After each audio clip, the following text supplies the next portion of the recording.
Good day all of you. मैं महेंद्र सिंगारिया, सहायक आचार्य राजनीति विज्ञान। नव वर्ष की हार्दिक शुभकामनाएं और अभिनंदन। ये वर्ष 2021 आपके लिए बहुत अच्छा हो, प्रसन्नचित रहें, खुशी से भरा हो, समृद्धि भरा हो, युवाओं और छात्र छात्राओं के लिए सफलता भरा हो। आप व आपके परिवार के सदस्य स्वस्थ रहें, सामाजिक और आर्थिक उन्नति हो, वैभव, ऐश्वर्य, प्रगति, आदर्श, प्रसिद्धि के साथ साथ आजीवन जीवन पथ पर गतिमान रहें। इसी शुभकामना के साथ पुनः नववर्ष 2021 की बहुत बहुत हार्दिक शुभकामनाएं, अभिनंदन। आज हम बीए और बीएड प्रथम वर्ष द्वितीय प्रश्न पत्र, जिनमें भारतीय राजनीतिक विचारक गोपाल कृष्ण गोखले का अध्ययन करेंगे। पूर्व की कक्षाओं में हमने मनु, कौटिल्य, शुक्र, राजा राम मोहन राय, स्वामी दयानंद सरस्वती आदि राजनीतिक विचारों के बारे में अध्ययन किया। उनके राजनीतिक, आर्थिक, सामाजिक, धार्मिक, शिक्षा संबंधी सभी विचारों के बारे में जाना। आज की कक्षा में हम गोपाल कृष्ण गोखले के राजनीतिक, उनका जीवन परिचय, सामाजिक, धार्मिक सभी विचारों का अध्ययन करेंगे। जैसा कि बोर्ड पर आपको दिखा दे रहा है, मैंने गोपाल कृष्ण गोखले के जो मुख्य बिंदु थे इस चैप्टर के, आपके उन्हें पूरा बोर्ड पे नोट्स के रूप में लिख दिया है। आप अपनी नोट्स बुक में या स्क्रीनशॉट के माध्यम से आप इन्हें अपनी नोटबुक में नोट कर लें। गोपाल कृष्ण गोखले जो मात्र 49 वर्ष की आयु, 49 ईयर्स की आयु में ही उनका निधन हो गया। उनका जन्म 1866 और मृत्यु 1915 में हुई। उनका जन्म 1866 बम्बई प्रांत के कोल्हापुर जिले में। कहाँ उनका जन्म हुआ?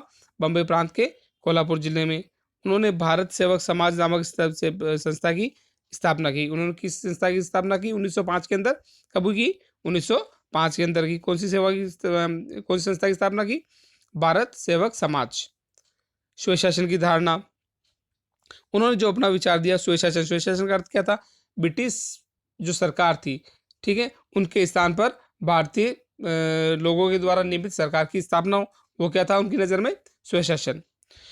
संवैधानिक तथा वैधानिक आंदोलन में विश्वास। वो हिंसा, हड़ताल आदि जो लड़ाई, दंगे, बम आदि प्रक्रिया में उनका जो उग्रवादी जो तरीके थे उन पर विश्वास नहीं करते थे। वो संवैधानिक और वैधानिक तरीकों से आंदोलन करना चाहते थे, बिना हिंसा के कार्य करना चाहते थे, जैसा कि महात्मा गांधी ने किया। सत्ता के केंद्रीकरण का विरोध। वो सत्ता के केंद्रीकरण के विरोध में थे। क्या थे? सत्ता के केंद्रीकरण के विरोध में थे। वो चाहते थे कि सत्ता का केंद्रीकरण नहीं हो, सत्ता का विकेंद्रीकरण हो। ध्यान रखें, सत्ता के केंद्रीकरण का विरोध किया। नेक्स्ट जो पॉइंट है वो है प्रशासनिक सुधारों की आकांक्षा। उस समय जो तत्कालीन परिस्थितियों में जो सामाजिक प्रशासनिक सुधार थे, उनमें वे सुधार चाहते थे। इनका हम अगला जो स्लाइड आएगी उसमें हम विस्तृत उनके बारे में अध्ययन करेंगे। सांप्रदायिक एकता में अटूट विश्वास। वो किसी भी धर्म को ऊंचा और किसी धर्म को नीचा नहीं मानते थे। वो हिंदू धर्म, मुस्लिम धर्म सभी धर्म को एक दृष्टि से देखते थे और राष्ट्रीय एकता का प्रमुख तत्व मानते थे। तो वो सांप्रदायिक एकता में विश्वास रखते थे। स्वदेशी का समर्थन, लेकिन विदेशी के बहिष्कार के प्रति शंका है। ये ध्यान करना आप। वो स्वदेशी के समर्थन तो थे, साथ साथ वो विदेशी जो माल था उसका भी समर्थन करते थे। वो उनके बहिष्कार के पक्ष में नहीं थे। राजनीतिक आध्यात्मिकरण। नेक्स्ट जो बिंदु है वो है सैनिक व्यय और प्रशासनिक व्यय में कमी का आग्रह। उस समय जो अधिकांश व्यय जो सैनिक व्यय और प्रशासनिक व्यय में किया जाता था ब्रिटिश सरकार द्वारा, तो वो सैनिक व्यय और प्रशासनिक व्यय के कमी करने के आग्रह विदेशी सरकार से करते थे। औद्योगिक विकास पर बल। जो भारत के अंदर जो औद्योगिक विकास पर जो तकनीकी है वो उसके पक्ष में थे। साथ ही वित्तीय विकेंद्रीकरण में सत्ता के केंद्रीकरण के साथ साथ वो सत्ता के केंद्रीकरण का विरोध किया उन्होंने। और सत्ता के केंद्रीकरण के साथ भी वित्तीय विकेंद्रीकरण, मतलब पैसे का भी सभी के हाथ में हो और टैक्स कर में कमी के प्रबल, उस समय जो टैक्स लिया जाता था, कर लिया जाता था, वो बहुत अधिक मात्रा में लिया जाता था, तो वो भारतीयों से कम कर लेने के पक्ष में थे। उनके समय जो कृषि में सुधार पर भी बल दिया गया। साथ ही जो उनका प्रमुख बिंदु है वो है राजनीतिक वसीयतनामा। इसे आप अच्छे से पढ़े। राजनीतिक वसीयतनामा सन 1909 भारत परिषद अधिनियम 1909 या पार्लियामेंट्री सुधार अधिनियम 1909 के तहत क्या वो सांप्रदायिक निर्वाचन प्रणाली हुई थी, और उसके अंदर जो सुधार किए गए, जो बदलाव किए गए, वो जो परिवर्तन किए गए, उसके ऊपर 19 अगस्त 1917 के अंदर वैधानिक सुधारों की एक योजना, किसके वैधानिक सुधारों की योजना प्रस्तुत की गई, जिसे क्या नाम दिया गया, राजनीतिक वसीयतनामा। जो लास्ट में बिंदु है इनके प्रमुख विचारों में वो है भारतीय राष्ट्रीय एकता के जनक। क्या है? भारतीय राष्ट्रीय एकता के जनक कौन थे? गोपाल कृष्ण गोखले। आइए अब हम इनकी विस्तृत चर्चा करते हैं। जैसा कि मैंने आपको पहले बता दिया, गोपाल कृष्ण गोखले का जन्म कब हुआ? 1866, और मृत्यु कब हुई? 1915 में। ध्यान कर लें।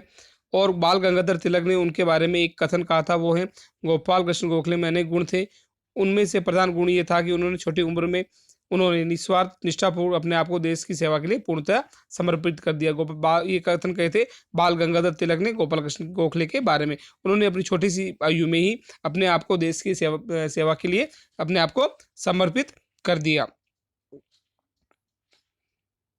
अब इसकी बिंदु के अंदर सबसे जो मेन पॉइंट है वो है, आपको पता होना चाहिए कि 1885 से लेकर जो काल था वो किसके नाम से जाना जाता है? भारतीय राष्ट्रीय आंदोलन का उदारवादी काल। कौन सा काल कहा जाता है? 1885 से 20 वर्ष का जो समय पीरियड है, समय काल है, वो किस नाम से जाना जाता है? उदारवादी युग। ठीक है ना? कौन सा युद्ध? उदारवादी युग। आप चाहे तो इसे नोट कर सकते हैं, उदारवादी युग। ठीक है। कहाँ से कहाँ तक था? 1885 से लेकर 1905 तक। उदारवादी युग कहाँ से कहाँ तक था? 1905 तक। कितने वर्ष? 20 वर्ष तक। ठीक है ना? ये ध्यान कर नोट कर ले।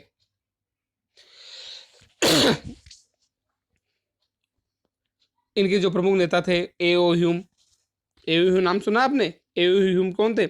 भारतीय राष्ट्रीय कांग्रेस के संस्थापक। कौन थे? भारतीय राष्ट्रीय कांग्रेस के संस्थापक। दादाभाई नौरोजी, सुरेंद्रनाथ बनर्जी, फिरोज शाह मेहता, बदरुद्दीन तैयब जी, गोपाल कृष्ण गोखले आदि ये कौन थे? प्रमुख उदारवादी नेता थे। कौन थे? प्रमुख उदारवादी नेता थे। गोखले इनमें से निश्चित रूप से सबसे अधिक प्रमुख थे, क्योंकि उनके अंदर देश के प्रति प्रेम, अटूट निष्ठा, तप, त्याग, लगन, अनथक परिश्रम, मतलब बिना थके हुए परिश्रम करना, वे राष्ट्रीय आंदोलन के अन्य किसी भी नेता से पीछे नहीं थे।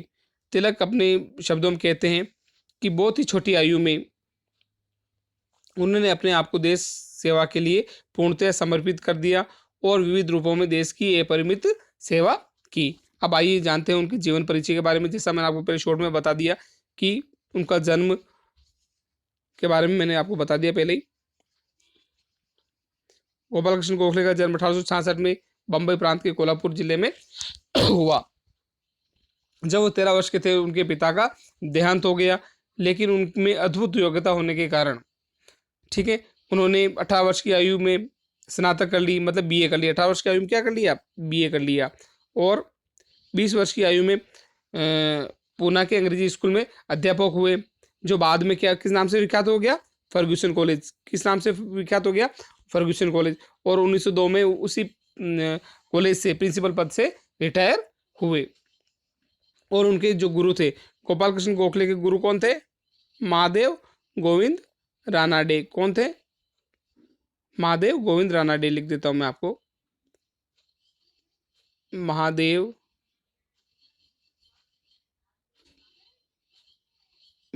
गोविंद रानाडे। ठीक है ना? इनकी गोपाल कृष्ण गोखले के गुरु थे महादेव गोविंद रानाडे। ठीक है ना? लिख ले आप।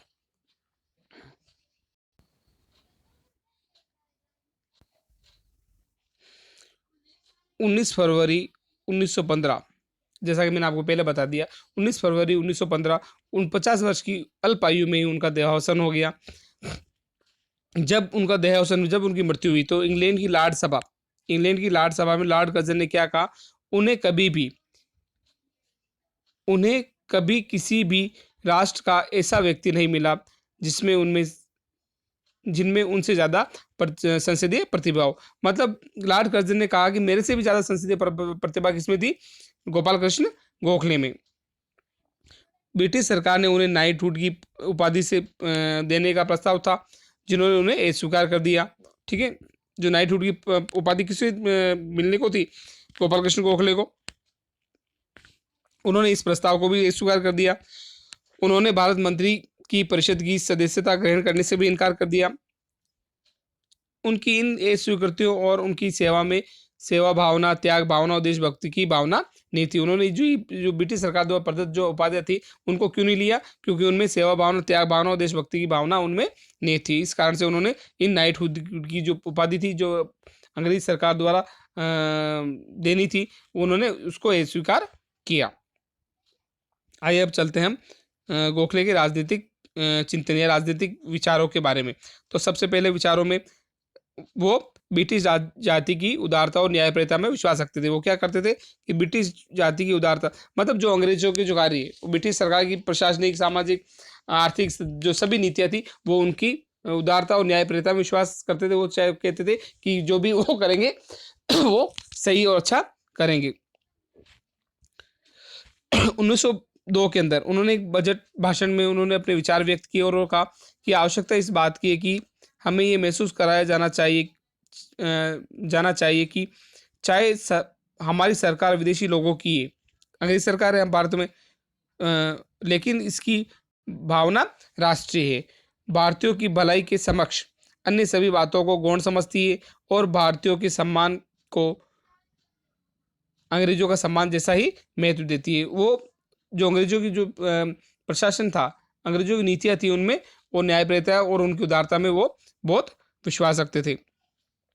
दूसरा जो बिंदु है वो है भारत ब्रिटिश सहयोग का प्रतिपादन, लेकिन ब्रिटिश शासकों के साम्राज्यवादी रवैये के निर्भीक आलोचना। वो भारत ब्रिटिश सहयोग का प्रतिपादन करते थे कि भारत ब्रिटिश जो अंग्रेज सरकार है वो भारत के सहयोग करे। ठीक है, लेकिन जो अगर जो साम्राज्यवादी रवैये जिसमें अंदर लॉर्ड डलहौजी, किनका नाम आएगा? लॉर्ड डलहौजी, नाम सुना है? हड़प की नीति, lord Dalhousie, Curzon, lord Lytton, नाम सुने? लिटन, रिपन, ये जो प्रमुख गवर्नर थे, लॉर्ड थे, ठीक है, उनकी जो नीतियां थी, हड़प की नीतियां थी, साम्राज्यवादी तरीके थे, तो वो उनकी आलोचना भी करते थे। संवैधानिक साधनों और वैधानिक आंदोलन में अड़िग विश्वास। उनका जो कार्य का तरीका था वो हिंसात्मक नहीं था। ठीक है, बम फोड़ना, लूटपाट करना, हिंसा करना, हड़ताल करना, ठीक है, किसी तरह का कोई नुकसान करना, उनका जो तरीका था संवैधानिक साधनों और वैधानिक आंदोलन में उनका अड़िग विश्वास था कि कार्य अच्छे तरीके से भी जो असंवैधानिक मार्ग है उसको वो एहत कर समझते थे कि ये जो असंवैधानिक मार्ग है, हिंसा करना, तोड़फोड़ करना, आगजनी करना, है ना, हड़ताल करना, मारपीट करना, ये क्या है? असंवैधानिक तरीके हैं और वो उन्हें भारत के लिए एहत कर समझते थे। हिंसा, विद्रोह, सशस्त्र क्रांति अथवा विदेशी आक्रमण की सहायता आदि के लिए उनके विचार राजनीतिक व्यवहार में कोई स्थान नहीं था। मतलब वो हिंसा भी नहीं चाहते थे, विद्रोह, सशस्त्र क्रांति, आक्रमण आदि उनके विचार में उनका कोई स्थान नहीं था, क्योंकि वो उदारवादी भूमिका रखते थे। कौन सी भूमिका रखते थे? उदारवादी। और ये तरीके किसके थे? ये जो तरीके थे वो किनके थे? उग्रवादियों के। ये तरीके किनके थे? उग्रवादियों के। ठीक है ना, ध्यान रखें।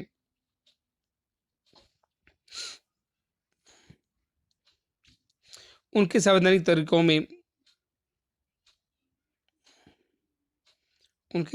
तरीकों में जो उनका जो तरीका था वो क्या था?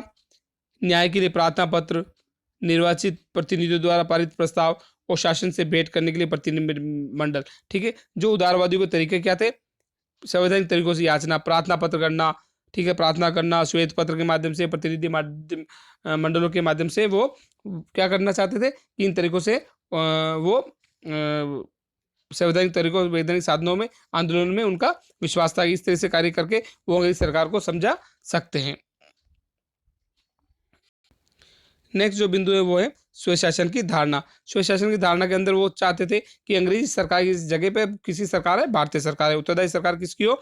भारतीय की सरकार हो, भारतीय लोगों के का शासन हो। वो स्वशासन का अर्थ इस तरह से बताते थे।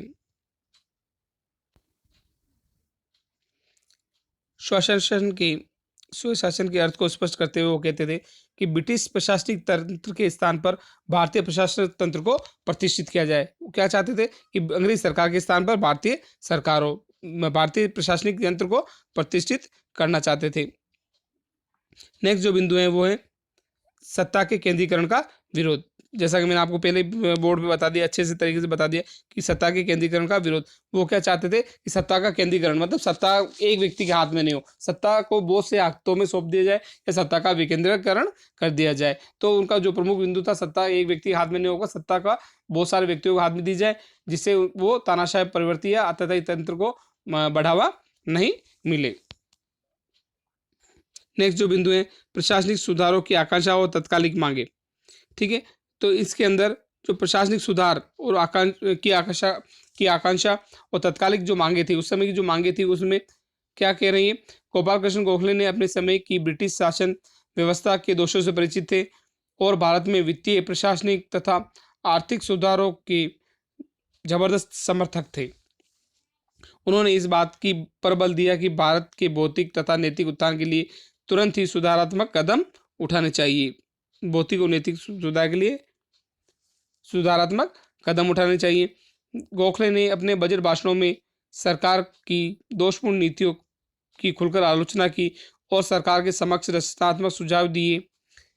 आर्थिक पक्ष में गोखले का विचार था कि ब्रिटिश शासन के बढ़ते सैनिक व्यय और बढ़ते गृह व्यय के कारण भारतीयों का जीवन स्तर को ऊंचा उठाने के लिए कोई नीति की ओर ध्यान नहीं दिया जा रहा। जैसा मैंने आपको बताया कि वो भारी सैनिक व्यय, ठीक है ना, जो सैनिक व्यय था वो बहुत ज़्यादा खर्च था और गृह राज्य का जो खर्च था वो बहुत अधिक ज़्यादा था। तो वो क्या चाह रहे थे कि उनकी सैनिक व्यय कम करें। प्रशासनिक सुधार के लिए उन्होंने बहुत कदम उठाए, जिसमें शिक्षा, सफाई आदि जन कल्याण कार्यों के लिए समुचित व्यय हो और जिन पर व्यय नहीं होता था।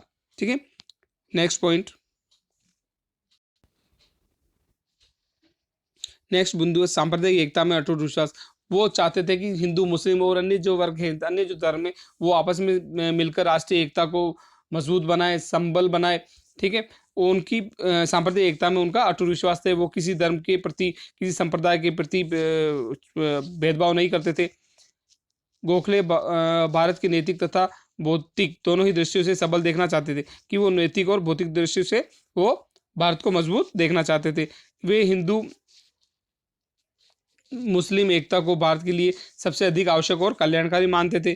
ठीक है, इसी आधार पर उन्होंने क्या काम किया कि वो गणपति उत्सव और शिवाजी उत्सव, जो दो प्रमुख उत्सव थे, उन्होंने भी उनके प्रति रुचि नहीं दी गई। जो गणपति उत्सव और शिवाजी उत्सव, वो क्या एक विशेष धर्म, हिंदू धर्म के प्रति थे।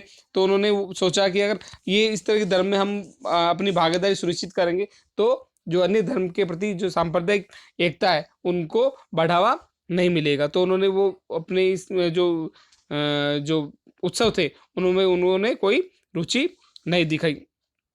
सन 1905 में, जैसा कि मैंने आपको पहले बताया कि भारत 1905 के अंदर जो संघ स्थापित हुआ उसका नाम था भारत सेवक संघ। 1905 में उनके द्वारा स्थापित संगठन भारत सेवक संघ का एक प्रमुख उद्देश्य राष्ट्रीय एकता की भावना को मजबूत करना था। नेक्स्ट पॉइंट है स्वदेशी का समर्थन। नेक्स्ट पॉइंट है स्वदेशी का समर्थन लेकिन बहिष्कार के प्रति शंकाएं।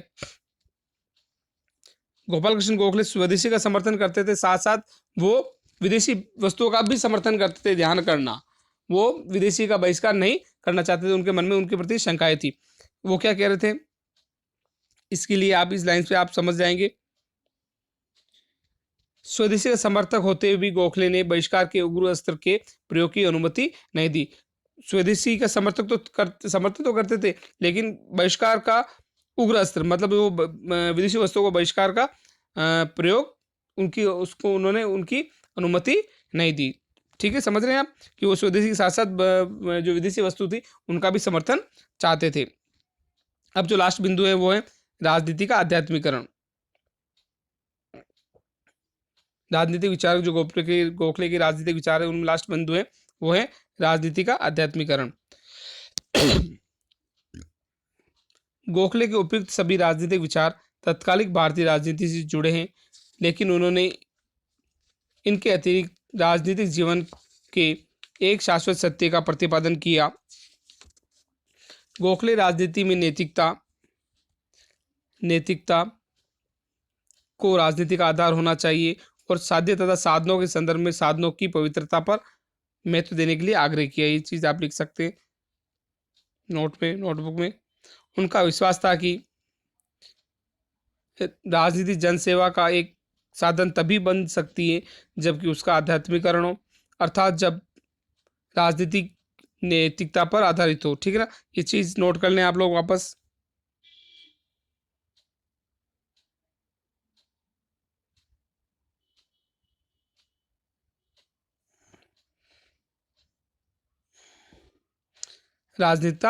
जो राजनीति है वो क्या है, किस पर आधारित हो, नैतिकता पर। उनका विचार था कि चारित्रिक विकास और नैतिक राजनीति के अभाव में स्वशासन हमारे देश के सार्वजनिक रोगों का उपचार नहीं बन सकता। तो ये बिंदु थे राजनीति के आध्यात्मिकरण के तहत। ठीक है, तो अपन ने जो राजनीतिक विचारों के जो गोखले के राजनीतिक विचार थे उनमें हमने देखा कि राजनीतिक विचारों में जो तत्कालीन राजनीतिक विचार थे गोखले के, उनमें ब्रिटिश जाति की उदारता और उनकी जो अंग्रेजों की उदारता और न्यायप्रियता में वो विश्वास करते थे। ब्रिटिश सहयोग का प्रतिपादन और जो लोग साम्राज्यवादी रवैये अपनाते थे वो उनकी आलोचना भी करते थे। वो संवैधानिक साधनों का और वैधानिक आंदोलन में अधिक विश्वास करते थे। उनका जो तरीका था वो हिंसात्मक नहीं था, जैसा गांधी जी करते थे। हिंसात्मक तरीकों का प्रयोग वो भी गोपाल कृष्ण गोखले भी ये बता दूं, गोपाल कृष्ण गोखले गुरु थे और महात्मा गांधी क्या थे, शिष्य थे। ठीक है ना, महात्मा गांधी के गुरु राजनीतिक गुरु गोपाल कृष्ण गोखले और गोपाल कृष्ण गोखले के राजनीतिक गुरु महादेव गोविंद रानाडे। स्वशासन की धारणा में वो चाहते थे कि अंग्रेजी सरकार के स्थान पर भारतीय प्रशासनिक सेवा प्रतिष्ठित की जाए, उसके स्थान पर इस सेवा को रखा जाए। और साथ ही उन्होंने राजनीतिक जो विचार थे उनमें सत्ता के केंद्रीकरण का विरोध किया, प्रशासनिक सुधार थे वो जो तत्कालिक मांगे थी उनके बारे में उन्होंने अपना ध्यान आकर्षित करवाया। साथ ही सांप्रदायिक एकता में उनका अटूट विश्वास था। वो नहीं चाहते थे कि हिंदू मुस्लिम सौहार्द टूटे और सांप्रदायिक एकता में कोई बाधक तत्व बने। तो उन्होंने सांप्रदायिक एकता को बनाए रखने के लिए जो हिंदू जो उत्सव होते थे जैसे कि गणपति उत्सव, शिवाजी उत्सव, उन्होंने उनका भी समर्थन नहीं किया। साथ ही स्वदेशी का समर्थन करते थे वो, और साथ वो स्वदेशी के साथ साथ वो विदेशी वस्तुओं का समर्थन भी करते थे। उन्होंने उनके मन में बहिष्कार को लेकर, विदेशी वस्तुओं के बहिष्कार को लेकर शंकाएं रहती थी कि विदेशी वस्तुएं जो हैं कुछ चीज़ें फायदेमंद भी हो सकती है। और लास्ट जो बिंदु है राजनीतिक आध्यात्मिकरण में क्या अर्थ है कि राजनीति जो किस पे आधारित हो, नैतिकता पर आधारित हो। राजनीति किस पर आधारित हो, नैतिकता पर आधारित हो। ठीक है ना, तो ये बिंदु थे गोपाल कृष्ण गोखले के राजनीतिक विचारों में। अगला जो बिंदु होगा हम उनमें अगले जो ऑनलाइन क्लास होगी उनमें हम गोपाल कृष्ण गोखले के राजनीतिक वसीयतनामे और गोपाल कृष्ण गोखले के धार्मिक विचार, सामाजिक विचार आदि विचारों का हम अध्ययन अगली क्लास के अंदर करेंगे। Thank you. और पुनः आप सभी को नववर्ष 2021 की बहुत बहुत हार्दिक शुभकामना, अभिनंदन। आप दीर्घायु हो, स्वस्थ रहें और स्वस्थ, प्रसन्नचित, वैभव, ऐश्वर्य, प्रगति करते, निरंतर प्रगति करते रहे और अपने जीवन में प्रसिद्धि प्राप्त करें। Thank you.